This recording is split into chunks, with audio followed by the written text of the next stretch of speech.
હા, તો હું દિવસના 20 મસાલા ખાઉં છું. આમ કાપશો ને તો લોહીની જગ્યાએથી ચૂનો નીકળશે, ચૂનો.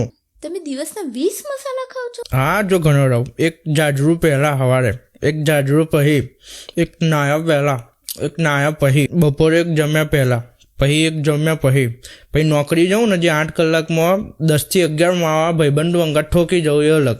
પછી રાતે જમ્યા પહેલાં, જમ્યા પછી તો પાક્કો જ, અને પછી ઊંઘવા પહેલાં ઊંઘવા પછી તો હું ના ખાઈ શકું છું. ક્યાં ઓ બાપા, આટલા બધા મસાલા શું કામ ખાવા પડે? ટેન્શન, કંટાળો ને એવું આવે ને આખો દાડામાં, મસાલો લઈને ઘસી નાખવાના. આવું તો કેવું ટેન્શન જે ગુટકા ખાવાથી દૂર થાય?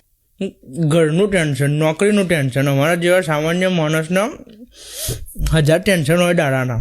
તો ટેન્શનને દૂર કરવા બીજું ટેન્શન થોડી માથા ઉપર લેવાય. કોઈ ખબર ના પડી. તમને ટેન્શન છે, મતલબ દુઃખ છે. એ દુઃખને સમજવા, એ દુઃખને દૂર કરવા તમે સહેજે મહેનત નહીં કર. ઉપરથી સમજો છો કે ગુટકા ખાવાથી દુઃખ દૂર થઈ જશે, પણ આ તમાકુ તમારા શરીરને અંદરથી મારે છે અને ધીમે ધીમે તમારા શરીરને બગાડે છે, તમારા મગજને મંદ પાડે છે, જે લાંબા ગાળે અલગથી દુઃખ બનશે. હવે તમે જ કહો કે આ ગુટકા ખાવાથી દુઃખ દૂર થયું કે બીજા મોટા દુઃખને આમંત્રણ આપ્યું તમે? એ બધી તો મને ખબર નહીં પડતી, પણ મારા જીવનમાં ઘણા દુઃખ હોય જે તમને ખબર ના પડે. આ ધરતીનો એક માણસ એવું સમજે છે કે એનું દુઃખ કોઈ સમજી જ શકતું નથી.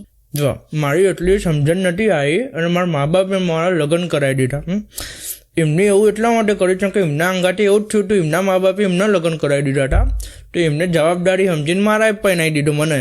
લગ્ન પછી મને કહી દીધું કે તારી જવાબદારીઓ મા બાપને સાચવવાના, બૈરી સાચવવાની, છોકરો સાચવવાનો, આજુબાજુનો સગા સંબંધીઓ, આખું સમાજ, આ બધાને મારો સાચવવાનું, આ બધાને ખુશ રાખવાના. એમ સમાજમાં જે ચાલતું હોય હવે ઘરમાં ચાલવાનું. હવે ઘરમાં બધાને ખુશ રાખવા માટે 70 એવી બિનજરૂરી વસ્તુઓ ઘરમાં લાઈન મૂકી દીધી, જેના હપ્તા મારે ભરવા પડ્યો. આ હપ્તા ભરવા માટે જે નોકરી મને ગમતી નહીં એવી નોકરી મારે કરવી પડે. હવે આખો દારૂ મારો ટેન્શનમાં જાય, અને 70 જગ્યાએથી આખી સમાજની જવાબદારી મારા મોઢામાં નોખી હોય ને એવો અનુભવ થાય. એમ આવી ભંગાર જિંદગીથી કંટાળીને ખાલી હું નહીં, લાખો લોકો ગુટકાન, બીડીન, તમાકુ, સિગરેટ ને હું રવાડે ચડ્યા. હું કહું હવે એ મિત્રો, આખો વિડીયો તો જબરજસ્ત છે. નીચેની લિંક ઉપર ક્લિક કરો અને જોઈ લો.